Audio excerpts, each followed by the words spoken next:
സംസ്ഥാന സ്കൂൾ കലോത്സവത്തിൽ ഭക്ഷണം പോലെ വളരെ പ്രധാനമാണ് മത്സരാർത്ഥികൾക്കുള്ള താമസ സൗകര്യം. തിരുവനന്തപുരം നഗരത്തിൽ 28 കേന്ദ്രങ്ങളിലായിട്ടാണ് ഇപ്പോൾ താമസ സൗകര്യം ഒരുക്കിയിരിക്കുന്നത്. മുൻകാലങ്ങളിൽ നിന്ന് വ്യത്യസ്തമായി കിടക്കാൻ പായും തലയണയും എല്ലാം കൊടുക്കാൻ ഒരുങ്ങുകയാണ് ഇപ്പോൾ സംഘാടകർ. ഉമേഷ് ബാലകൃഷ്ണൻ തയ്യാറാക്കിയ റിപ്പോർട്ട്. MLA ആയിരുന്നേ. അപ്പം നാളെ നമുക്ക് നമ്മുടെ സെൻറ്റ് മേരി സ്കൂളിൽ വെച്ചിട്ടേ നമുക്കത് ഏറ്റുവാങ്ങുന്ന ഒരു പരിപാടി ഉണ്ട്. നമുക്ക് അവിടെ വെച്ചത് ഏറ്റുവാങ്ങാം. വലിയ തിരക്കിലാണെന്ന് തോന്നുന്നു. അതെ, തിരക്കിലാണ്. അക്കോമഡേഷൻ ഒരുക്കങ്ങൾ നമുക്ക് ഏതാണ്ട് 26 സ്കൂളുകളിലാണ് അക്കോമഡേഷൻ സജ്ജീകരിക്കുന്നത്. അപ്പോൾ 26 നഗരത്തിലെ പ്രാന്തപ്രദേശങ്ങളിലുള്ള സ്കൂളുകളാണ്. വെന്യൂസും സ്കൂളിലാണല്ലോ. അപ്പോൾ നമുക്ക് ചിലപ്പോൾ അല്പം അകത്തോട്ടൊക്കെ കയറി എടുക്കേണ്ടതായിട്ട് വരും. അപ്പോൾ പ്രശ്നം, നമുക്ക് കുട്ടികൾക്ക് വേണ്ട സൗകര്യങ്ങൾ ഒരുക്കാൻ ആഗ്രഹമുണ്ട്. പക്ഷേ വളരെ തുച്ഛമായ തുക മാത്രമാണ് കലോത്സവ കമ്മിറ്റി അനുവദിക്കുന്നത്. അപ്പോൾ സാധാരണഗതിയിൽ ബെഞ്ചിലും ഡെസ്കിലും തറയിലും ഒക്കെ തന്നെയാണ് കുട്ടികൾ കിടക്കുന്നത്. പക്ഷേ ഞങ്ങളുടെ അക്കോമഡേഷൻ കമ്മിറ്റി കുറച്ചുകൂടി സൗകര്യം ഉണ്ടാക്കണമെന്ന് ആഗ്രഹിക്കുകയാണ്.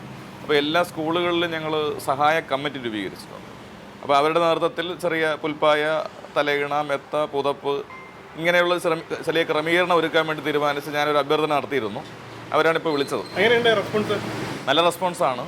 അപ്പോൾ പൊതുവിൽ തിരുവനന്തപുരത്ത് അങ്ങനെ ഒരു ശീലമുണ്ടല്ലോ, നമ്മൾ ആവശ്യപ്പെടുന്ന കാര്യങ്ങൾ എത്തിച്ചു തരാൻ പണ്ടേ തിരുവനന്തപുരംകാർ ശ്രദ്ധിക്കാറുണ്ട്. അപ്പോൾ ഇത് പല ആളുകളും ഏറ്റെടുക്കുന്നതിനാണ് എൻ്റെ വിശ്വാസം. ഈ ബാത്റൂം സൗകര്യങ്ങളൊക്കെ അതിൻ്റെ കൂട്ടത്തിൽ തന്നെ അതും ശ്രദ്ധിക്കണ്ടേ? അത് ഞങ്ങൾ ശ്രദ്ധിച്ചിട്ടുണ്ട്. ഞങ്ങളിപ്പോൾ ഓരോ സ്കൂളിലും ഇപ്പോൾ 500 കുട്ടികളെ വിടുമ്പോൾ ഇത്ര ടോയ്ലറ്റെങ്കിലും മിനിമം ഉണ്ടാകണം. അധ്യാപകരെ കൊണ്ട് അല്ലെങ്കിൽ ഈ PTA കൊണ്ടൊക്കെ പരമാവധി സൗകര്യം ഉണ്ടാക്കാനുള്ള ഒരു ശ്രമം നടത്തിയിട്ടുണ്ട്.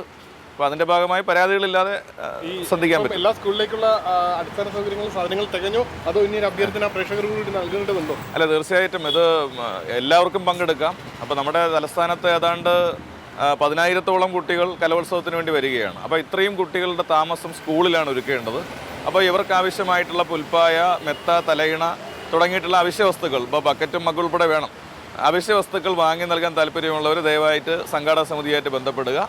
ഇങ്ങനെ കളക്ട് ചെയ്യുന്ന ഉൽപ്പന്നങ്ങൾ ഞങ്ങൾ ഇപ്പോൾ ചിത്ര ഹോം പോലുള്ള അത്തരം സ്ഥാപനങ്ങൾക്ക് നൽകുക എന്നുള്ളതാണ്. അപ്പോൾ പുതിയത് തന്നെ തരയും വേണം. അതെ, എന്തായാലും നിരന്തരമായി കളക്ഷൻ ചുമതലകൾ മേയറായിരുന്ന കാലഘട്ടം മുതൽ ഏൽപ്പിക്കുകയാണ്. കലോത്സവം ഭംഗിയായി തീർക്കട്ടെ എന്ന് ആശംസിക്കുന്നു. Happy new year also.